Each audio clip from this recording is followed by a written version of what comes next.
Hello, all my cooksters, and thank you for coming back to my channel. It's exciting, isn't it, that we've been on for 2 episodes and not canceled yet.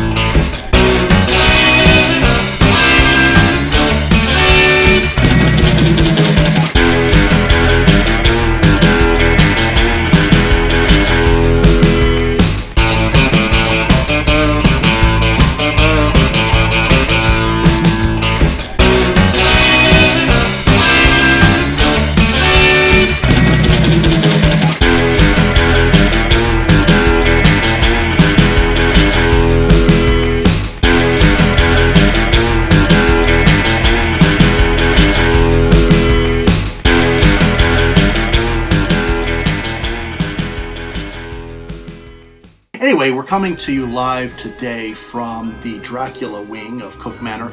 I know that in our first episode we came to you from the Vincent Price wing, where, if you'll recall, we had a purple wall and all the memorabilia and photos of the wonderful Vincent Price. Today we're in a different part of the mansion. We're here in the Count Dracula wing of Cook Manor. And we're going to ask a very important question today. Here's the question. If someone were to come to you and ask the question, how does Count Dracula die, at the very end of Bram Stoker's seminal 1897 novel, Dracula, by the same name, what would you say? Would you say, well, I believe it's like a game of Clue, isn't it? Like the board game. Professor Van Helsing in the coffin room with a wooden stake. I think that's what most people would say, and that's what I said for a long time before I actually wrote a stage adaptation of Dracula, and I did the play. So I had to study that novel very, very carefully. Now, wooden stakes. Speaking of, I just thought I'd show you a couple of these today.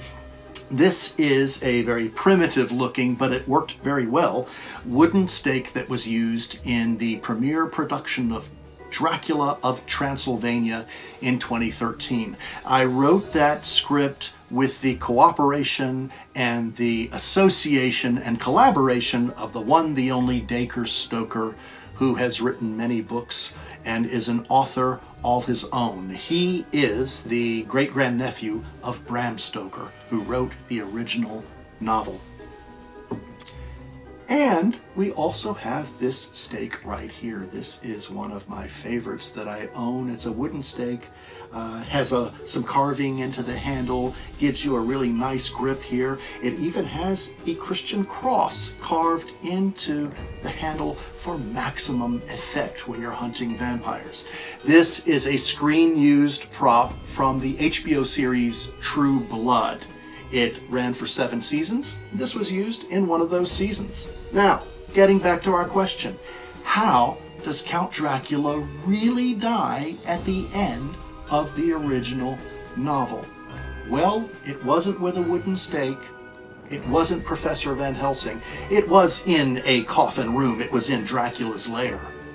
But it was Jonathan Harker, the young, heroic, handsome solicitor from London, and his friend Quincy Morris.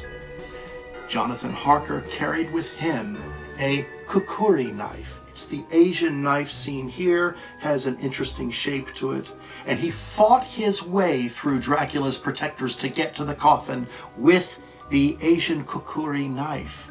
His friend Quincy Morris, who is from America, from Texas, and often portrayed as a full-on cowboy, he had this one. Just your standard American Bowie knife. When Jonathan Harker gets up to the casket, so does Quincy Morris on the other side. Side by side, the two men raise their blades. Jonathan Harker raises his kukuri knife right above the throat of Count Dracula. Quincy Morris places his Bowie knife right at the heart of Count Dracula, and simultaneously, both young men thrust their blades heroically into the body of the evil that was the Prince of Darkness, the king of all vampires, Count Dracula. And they reduce him to dust. It wasn't wooden stakes, it was a pair of knives that killed the most famous vampire we've ever known. And now, that's something that you know. Folks, thank you so much for coming back to my channel for this little episode on something that's very pressing and really a very important question of our time. How does Count Dracula really die? Listen, if you liked what you saw here, please comment in the comment section below. Let me know how I'm doing. Also, if you would like alerts so that you know when my new videos are coming your way, go ahead and ring Quasimodo's bell right there on your device. Also, as always, remember to click and or like and or subscribe. You know what I'm talking about. So listen, you're going to come here, you're going to subscribe, you'll be able to see all the wonderful things that we have to talk about and to show you about the strange, the unusual, the bizarre, monsters, mutants, the macabre, freaks, creeps, and geeks, even crafting and collections, the arts of those things, as well as classical novels, books, film, nostalgic TV, theater, even holiday decor.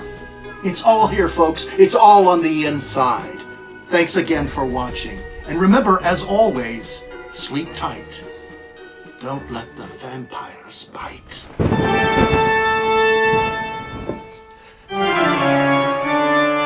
Too much? Yeah, I thought so.